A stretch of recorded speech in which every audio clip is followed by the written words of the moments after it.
Question number ఇప్పుడు లక్ష్మణ్ గారు 30 minutes అయింది.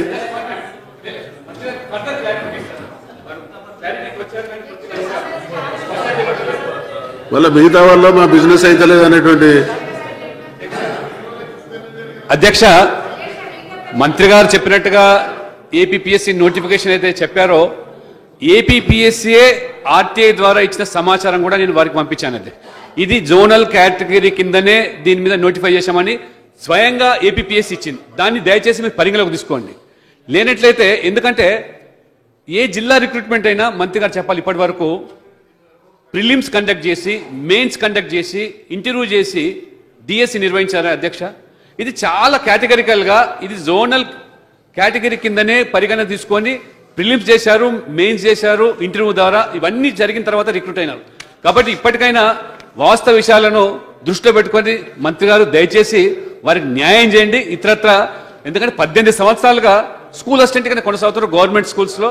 కాబట్టి యూనిఫైడ్ సర్వీస్ రూల్స్ అని వీళ్ళకి వర్తించాయి. కాబట్టి దయచేసి దాని మీద మంత్రి గారు ఒక భరోసా ఇవ్వాలని చెప్పి మరొకసారి మీ ద్వారా కొడుతున్నారు అధ్యక్ష. Minister 1 second. ఇది గవర్నమెంట్ స్కూళ్ళలోనేమో జోనల్ అని అంటుండ్రు, పంచాయతీరాజ్ స్కూళ్ళనేమో డిస్ట్రిక్ట్ యూనిట్గా చేస్తున్నారు. దీని మీద ఒక యూనిఫామ్ రూల్ కావాలని చాలా రోజులుగా ఫైట్ చేస్తున్నారు. అది ఒక భాగం. ఇక రెండవ భాగానికి వస్తే మంత్రి గారు క్లియర్గా డిఎస్సి గురించి స్పష్టమైన సమాధానం చెప్తలేరు. ఎందుకంటే దాదాపు ప్రభుత్వ పాఠశాలల లోపలనే 15,000 పైగా చిల్లర పోస్టులు క్లియర్గా ఉన్నాయని ముఖ్యమంత్రి గారు క్యాబినెట్లో డిసిషన్ తీసుకున్నారు. అదేవిధంగా PET, craft, drawing, computer operator, librarian పోస్టులు చాలా పెద్ద సంఖ్యలో ఖాళీ ఉన్నాయి. అదేవిధంగా దీనికి లింక్ అయింది, ఇదేమి వేరే దేశంకి వెళ్ళి తెచ్చింది కాదు, దీనికి లింక్ అయింది. అందరు సభ్యులు కూడా అడిగారు, వేలాది మంది ఎదురు చూస్తున్నారు దానికి. డిఎస్సి మీద స్పష్టంగా చాలా రోజులుగా డిఎస్సి రేషనలైజేషన్ పేరు మీద ఆపారు, ఆ తర్వాత కోర్టు కేసుల పేరు మీద ఆపారు, ఆ తర్వాత డిఎస్ఎఫ్ పబ్లిక్ సర్వీస్ కమిషన్ అని ఆపారు, ఆ తర్వాత జిల్లాల పునర్విభజన పేరు మీద ఆపారు. ఇప్పుడు ఏ క్రైటీరియా కూడా లేదు, ఏది ఆపడానికి ఏ అవరోధము అడ్డంకు లేదు.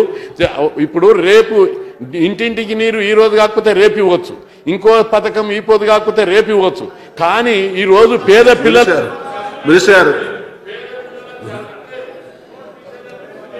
సార్ డాక్టర్ లక్ష్మణ్ గారు ఏదైతే ప్రధాన ప్రశ్న వేశారో దాన్ని తప్పకుండా పరిశీలిస్తాం అధ్యక్ష.